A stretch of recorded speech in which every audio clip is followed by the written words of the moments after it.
Ready?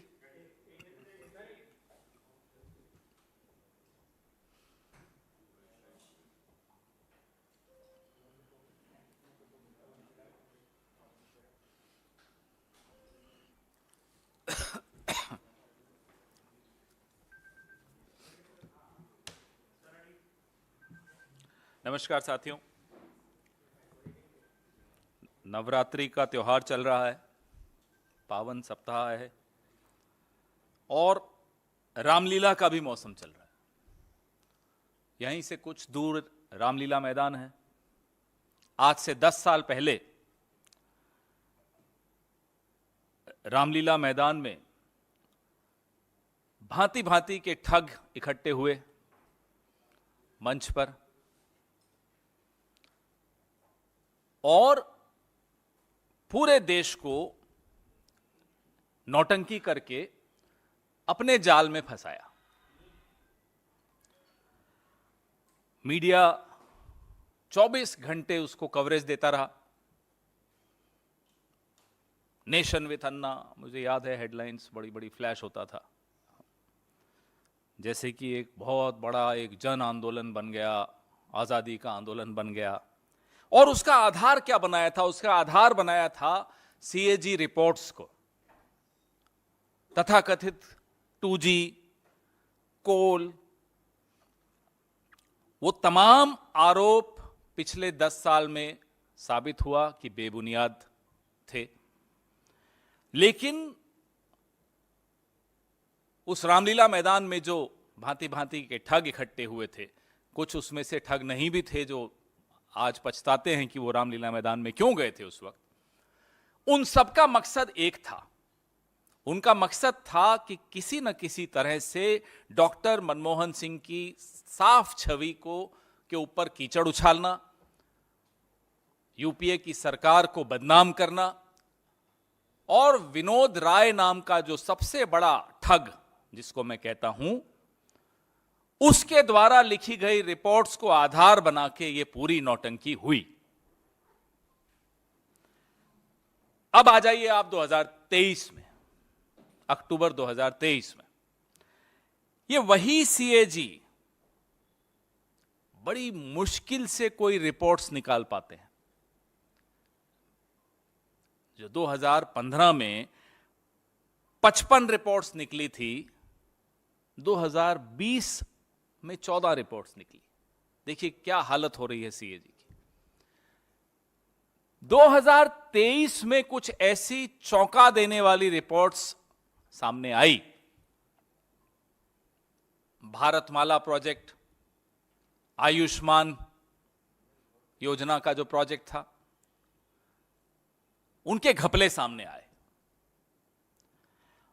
और हमने सोचा कि मीडिया भी 10 साल जो हुआ वो हुआ, आखिरी के 6 महीने, जैसे होता है ना कि 12वीं के एग्जाम में आखिरी महीने पढ़ते हैं रात रात भर बैठकर, तो हमने सोचा आखिरी के 6 महीने 24 घंटे मीडिया चलाएगा सीएजी ने जो कहा उस पर। खैर वो नहीं हुआ, शायद हमारी मूर्खता थी ये उम्मीद करना। उसके बाद लगा कि शायद रामलीला मैदान में इस बार कुछ नया होगा, लोग इकट्ठे होंगे, कोई तो गांधी टोपी पहन के फर्जी गांधी बनकर सामने आएगा। कुछ नहीं हुआ। ऐसी रिपोर्ट कि आयुष्मान भारत योजना में लाखों लाभार्थी एक ही फोन नंबर से जुड़े हुए, जैसे वो मिस्ड कॉल नंबर होता है ना भारतीय जनता पार्टी का, वैसे एक नंबर में 200 लोग, किसी परिवार में 200 लोग एक नंबर से जुड़े हुए। 43,000 करोड़ रुपए उन नंबरों पे लुटा दिया गया। ये सीएजी रिपोर्ट बोलती है, मैं नहीं बोल रहा। अब आइए आप भारतमाला प्रोजेक्ट में। भारतमाला प्रोजेक्ट में 1 रुपए का जो सड़क का काम होता है वो 14 रुपए में हुआ। आप आंकड़ा देखिए, 1 रुपए का काम 14 रुपए में हो रहा है और 1 किलोमीटर की सड़क को 4 अलग अलग तरीके से नाप के 4 किलोमीटर बताया जा रहा है। धांधली भी देखिए कितनी बेशर्मी से की जा रही। सीएजी रिपोर्ट ने अपना काम बमुश्किल से कुछ किया, और सब छोड़िए, सड़क छोड़ दीजिए, आयुष्मान भारत योजना भी छोड़ दीजिए। भगवान राम के नाम पर वोट लेने वालों ने क्या किया कि भगवान राम के घर को नहीं छोड़ा, अयोध्या विकास परियोजना में ठेकेदारों के साथ मिलकर करोड़ों रुपए का फर्जीवाड़ा कर दिया। मैं एक एक करके आपको बता रहा हूं कि क्या सीएजी रिपोर्ट्स में आया था। उड़ान, बड़ी बड़ी स्कीम्स जिनका नाम ले लेकर प्रधानमंत्री जी पूरे दिन प्रचार करते हैं। उड़ान, रेलवे, खादी ग्रामोद्योग, ग्रामीण विकास, कहीं नहीं छोड़ा। खाऊंगा भी, खिलाऊंगा भी, अगर बता दोगे तो आपको चुप भी कराऊंगा। अब क्या किया सीएजी के साथ, मैं वो आपको बताता हूं। 3 अधिकारी कुछ दिनों के भीतर, ये रिपोर्ट के सामने आते ही कुछ दिनों के भीतर तीनों अधिकारियों को ट्रांसफर कर दिया गया। अतुराव सिन्हा, अब ये अतुराव सिन्हा जी भारतमाला परियोजना चरण 1, उसमें उन्होंने सीएजी रिपोर्ट के ये प्रभारी थे, जिसमें मैंने आपको बताया 1 रुपए की चीज 14 रुपए में कर दी। अब सिन्हा साहब को तुरंत हटाकर तिरुवनंतपुरम भेज दिया दिल्ली से, जाइए आराम कीजिए, बहुत काम कर लिया आपने। नंबर 2, दत्त प्रसाद सूर्यकांत शिरसाट, यह आयुष्मान भारत जो जन आरोग्य योजना प्रधानमंत्री जी ने जिसके बारे में बड़ा ढिंढोरा पीटा, उसके ये प्रभारी थे, ऑडिट के प्रभारी थे। इन्होंने भ्रष्टाचार को उजागर कर दिया, प्रधानमंत्री की प्रिय योजना के भ्रष्टाचार। इनको भेज दिया लीगल सेल में, जाइए आप वहां देखिए, बहुत हो गया। कुछ दिनों में सीएजी रिपोर्ट आने के बाद न आप कुछ बोले, न रामलीला मैदान से कोई आवाजें आई, न गांधी टोपियां पहनी गई। मोदी जी ने जो करना था कर दिया। अशोक सिन्हा, ये तीसरे अधिकारी, आयुष्मान भारत जन आरोग्य योजना के इन्होंने ऑडिट शुरू किया था। ओरिजिनली इन्होंने शुरुआत की उस ऑडिट की। इन्हें कहां भेज दिया? राजभाषा में, महानिदेशक राजभाषा कि अब आप हिंदी पढ़िए, जाइए। यह हालत प्रधानमंत्री जी ने सीएजी की। अब जो सबसे चौंकाने वाला मामला है वो मैं आपको बताता हूं।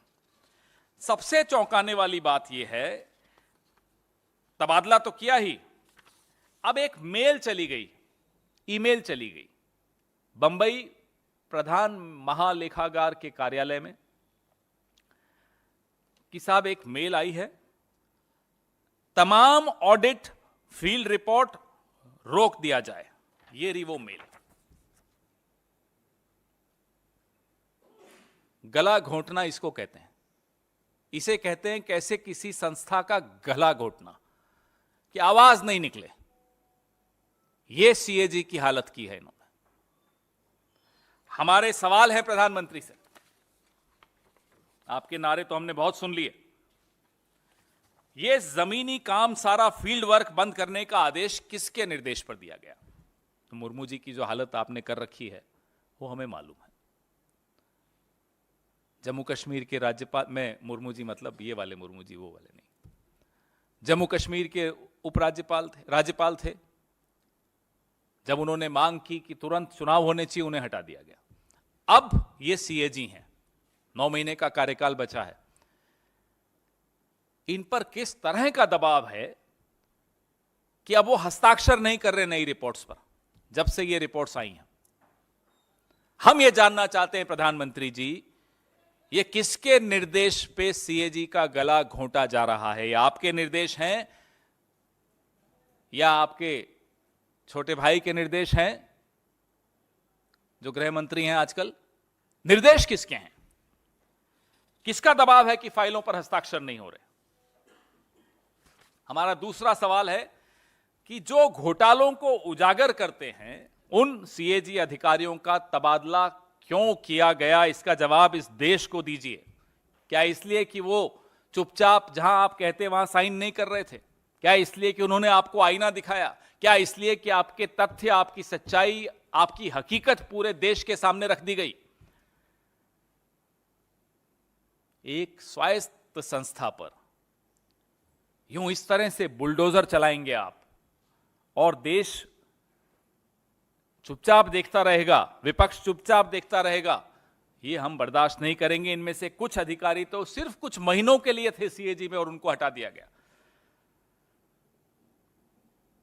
मोदी सरकार आदतन अपराधी हो गई है, संस्थाओं को खत्म करने का अपराध। Friends, we have in the past done some press conferences on the startling CAG reports that came out this year. Now, CAG normally doesn't come out with reports under this regime. We saw 55 reports in 2015. That number went down to 14 reports in 2020. Some very startling, brazen corruption came out in the CAG reports this year. On the Bharatmala project, on the Dwarka Expressway project, on the Ayushman Bharat project. We remember 10 years ago when a particular gentleman called Vinod Rai used to leak draft reports to his friends in the media through his friends in the RSS. Ramlila Maidan would see activity. Prime time channels would show 24/7 what was happening in Ramlila Maidan. Nothing. Total pin drop silence. Not even in the entertainment section of the newspapers or the television channels do you see any mention of CAG. What has that resulted into? That has resulted into more brazenness in the government. Why do I say that this has made the governments more brazen and more shameless? Because within days of these damning CAG reports, the officers who were in charge of auditing these projects were transferred, summarily transferred, shamelessly transferred, immediately transferred. Not only that, a mail was sent in Mumbai by the CAG saying that all field work should stop. Here is the copy of that. Not only did they throttle a seemingly independent, autonomous institution, they do it shamelessly because they are not afraid of the media anymore. आपका जो डर है सरकारों में जो होना चाहिए media का, वो खत्म हो चुका है. They are not afraid of the civil society anymore. जो डर गांधी टोपी का था, जो अन्ना हजारे ने पहनकर पूरे देश में एक स्वांग रचा था और धोखा दिया था देश को, वो डर खत्म हो गया. That fear is gone. Therefore, we come to you again with folded hands. Please let governments be afraid of the media, because only then will democracy survive. Your questions, please.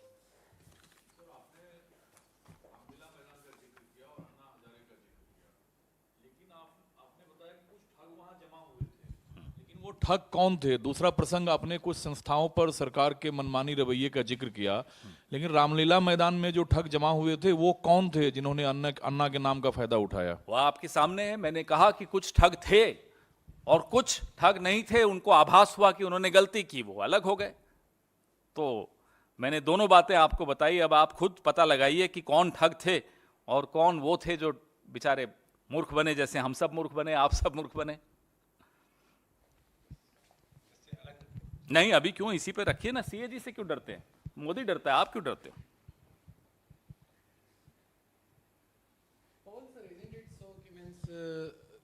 CAG has denied sending any such emails to Mumbai office. I've showed you the copy. I'll distribute the copy to you. So look at the denial. Sorry? But in the same news report, they have said they had denied. I'll give you a copy. Ask them, ask the government. Let's see.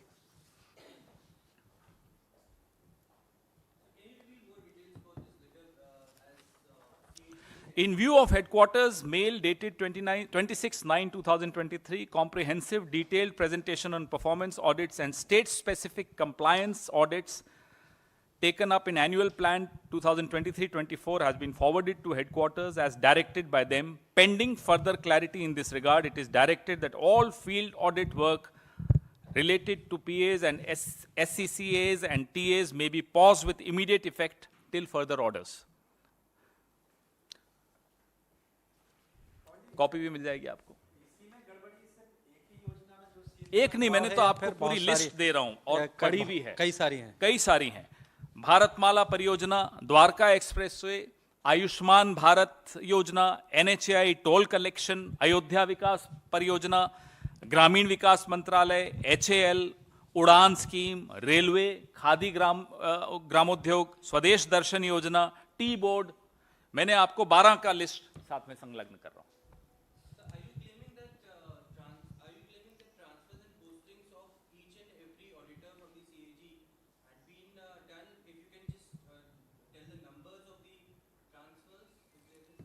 I have given you these three major who were in charge: Mr. Arutav Sinha, Aturava Sinha, Datta Prasad Surikant Shirsat, Ashok Sinha, who pointed out to major anomalies, major corruption, major scam.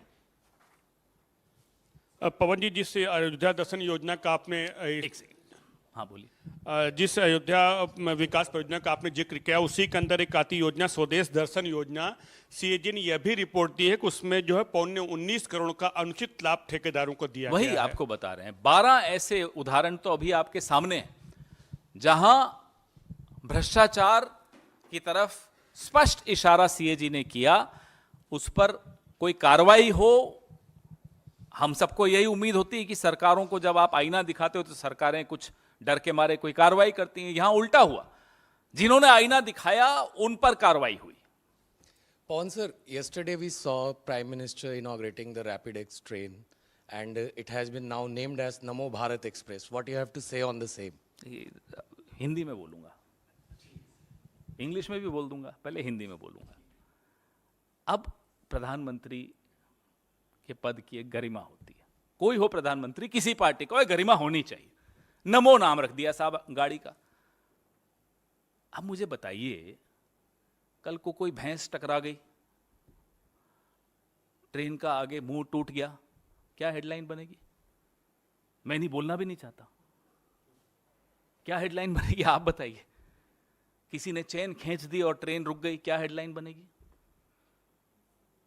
ये कोई गरिमा तो रखिए पद की। नमो मतलब आपको मालूम है क्या बोलना चाह रहे हैं वो? हमें मालूम है, हमें भी ये ज्ञान है, प्रधानमंत्री को हमसे ज्यादा इस बात का ज्ञान है कि इनके बाद जो सरकारें आएंगी इनको याद रखने की उनको कोई जरूरत नहीं होगी, क्योंकि इन्होंने कोई ऐसा काम नहीं किया।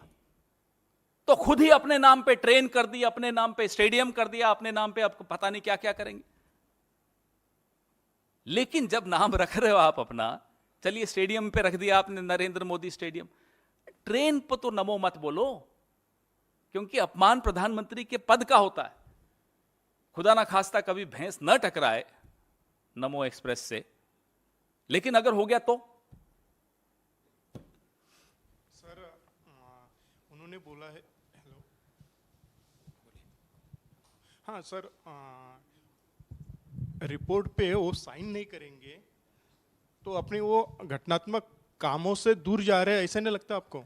ये तो आप उनसे पूछिए कि उन पर क्या दबाव है कि वो असहयोग आंदोलन कर रहे हैं अपनी ही सरकार के खिलाफ, उस सरकार के खिलाफ जहां जब ये प्रधानमंत्री मुख्यमंत्री थे तब उनके ये प्रिंसिपल सेक्रेटरी थे, उनके प्रिय अफसरों में माने जाते हैं। उन पर इतना दबाव क्यों है साहब? ये दबाव क्योंकि वो आदिवासी हैं? क्या कारण है कि आप उन पर इतना दबाव डाल देते हैं कि आज वो हस्ताक्षर नहीं कर रहे? हो गया साहब, और कोई? हाँ एक सेकंड।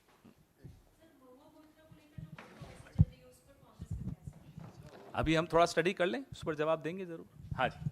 पवन जी, जो इंडिया गठबंधन में जिस तरह से अखिलेश लगातार तंज कस रहे हैं, आज फिर उनका बयान आया है। कल कमलनाथ जी ने जिस तरह से कहा था कि छोड़िए अखिलेश को, तो क्या लगता है, क्या जो है दूर जो गठबंधन के घटक दल हैं वो दूर जा रहे हैं, या फिर आप समाजवादी पार्टी को मध्य प्रदेश में कोई सीट देंगे? दूर नहीं जा रहा और पास ही आते जाएंगे आने वाले महीनों में। मोदी जी को उम्मीद है दूर हो जाएंगे, तो वो गलत उम्मीद है। गठबंधन इंडिया का 2024 के लोकसभा चुनावों को लेकर है। अब आप देख रहे हैं कि एक और पार्टी है जिसकी यहाँ सरकार है दिल्ली में, वो छत्तीसगढ़ में कैंडिडेट खड़ा कर रही है ना। तो इसका क्या मतलब है? गठबंधन इंडिया अलायंस 2024 का है, सब अपनी अपना भाग्य आजमाइश कर रहे हैं, तो इसमें आप कोई विवाद मत ढूंढिए, है नहीं।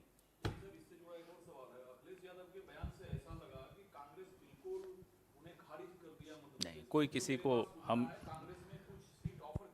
नहीं, आपकी सूचना अब आप ज़्यादा मुझसे जानते हैं, मुझे आइडिया नहीं है, क्योंकि मध्य प्रदेश का ना मैं प्रभारी हूँ, ना मुझे मध्य प्रदेश की टिकटों के बारे में ज़्यादा ज्ञान है, तो उस पर मैं टिप्पणी नहीं करूँगा।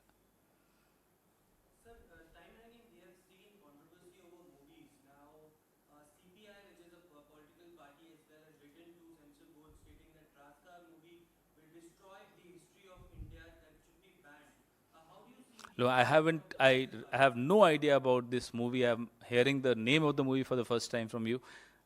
Perhaps we are too boring as politicians.